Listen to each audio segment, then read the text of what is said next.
محمدا رسول الله ويقيني.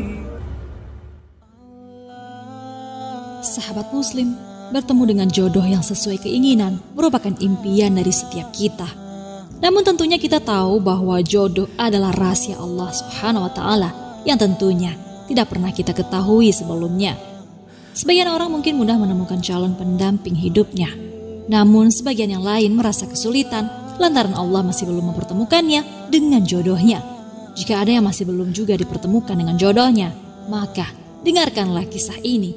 Kita bisa bercermin dan mengambil hikmah dari kisah nyata seorang pemuda buta yang mendapatkan jodohnya.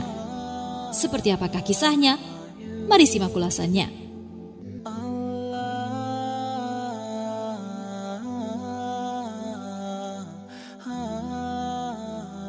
Makna sabar bukan hanya pasrah lalu menerima begitu saja kenyataan tanpa adanya usaha. Namun kita juga harus bersungguh-sungguh agar bisa keluar dari suatu masalah. Orang yang sabar juga pasti akan tentram hidupnya, sebab ia sudah memahami takdirnya yang telah Allah Subhanahu wa Ta'ala tetapkan untuknya. Sebagaimana sifat yang dimiliki oleh seorang pemuda dalam kisah nyata berikut yang semasa hidupnya selalu dipenuhi dengan kesabaran. Kala itu, di Yaman Timur Tengah, ada seorang pemuda yang Allah berikan cobaan padanya, yakni mata yang buta sejak lahir. Hal inilah yang menjadikan ia tidak pernah mengenyam berbagai pendidikan. Namun, orang tuanya selalu memanggil seorang pengajar Al-Quran untuknya hingga akhirnya ia pun menjadi penghafal Al-Quran. Ia juga pemuda yang sangat saleh. Seiring berjalannya waktu, pemuda ini pun telah menginjak usia 25 tahun. Namun ada juga yang mengatakan 23 tahun. Lalu ia mengutarakan keinginannya untuk menikah kepada sang ayah. Kemudian ayahnya berkata, "Anakku, siapa yang mau menikah denganmu? Matamu buta dan kamu pun tidak bekerja. Mungkin kalau ada orang yang simpatik terhadapmu, baru kita bisa menikahkanmu." Mendengar jawaban ayahnya, ia merasa sangat sedih dan terpukul. Namun ia tak putus asa. Sebagai umat muslim yang taat, ia memutuskan untuk mengadukan segala keluh kesahnya kepada Allah Sang Maha Segalanya. Lalu di saat ia sholat tahajud seperti yang biasa ia kerjakan di setiap malamnya, ia pun meminta dan berdoa kepada Allah Subhanahu wa Ta'ala. Dalam doanya ia memohon, "Ya Allah, karuniakan aku wanita yang paling cantik di Yaman, yang paling pintar dan paling kaya." Doa tersebut selalu ia panjatkan selama 30 hari tanpa putus, karena ia yakin pasti Allah akan mengabulkan keinginan setiap hamba yang selalu bersungguh-sungguh. Ternyata benar, tiba di malam ke-31-nya, ia bermimpi didatangi oleh seorang pria yang berkata padanya, "Hai anak muda, jodohmu namanya Fulanah binti Fulan. Ayahnya adalah tokoh masyarakat di kota sebelah bernama Fulan bin Fulan. Besok, datanglah ke sana untuk melamarnya." Lalu ia pun terbangun dari mimpinya. Ia kaget dan segera melaksanakan sholat tahajud yang dilanjutkan sholat subuh di masjid bersama ayahnya. Sepulangnya dari masjid, ia bertanya tentang mimpinya ini pada sang ayah.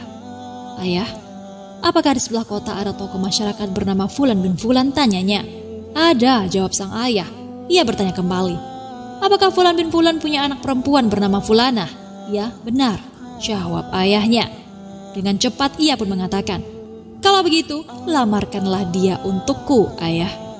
Sang ayah pun terkejut mendengarnya, kemudian berkata, "Apa kamu sadar dengan apa yang diucapkanmu tadi, nak? Fulanah itu terkenal cantiknya, pintarnya dan kekayaan harta yang ia punya. Semua orang yang datang melamar selalu ia tolak. Dan kamu tidak sekolah, matanya buta, tidak bekerja, mau melamarnya." Dengan mantap dan yakin, lalu ia pun menceritakan mimpinya kepada sang ayah. "Ayah, semalam aku bermimpi kalau aku didatangi seorang pemuda. Ia berkata bahwa aku harus melamar wanita ini. Aku bahkan sebelumnya tidak tahu kalau di kota sebelah ada dia." Mendengar cerita putranya, akhirnya sang ayah pun menuruti keinginan putranya. "Baiklah, besok kita akan melamarnya," jawab si ayah. Keesokan harinya, ia dan ayahnya pun pergi ke rumah sang tokoh masyarakat, Fulan bin Fulan, dengan tujuan untuk melamar putrinya. Sesampainya di sana, Fulan bin Fulan pun menyambut keduanya dan bertanya maksud kedatangan mereka ke rumahnya tersebut. Sang ayah mengatakan, "Ini anak saya, buta matanya, tapi ia hafal Al-Quran sembari memperkenalkan putranya pada Fulan.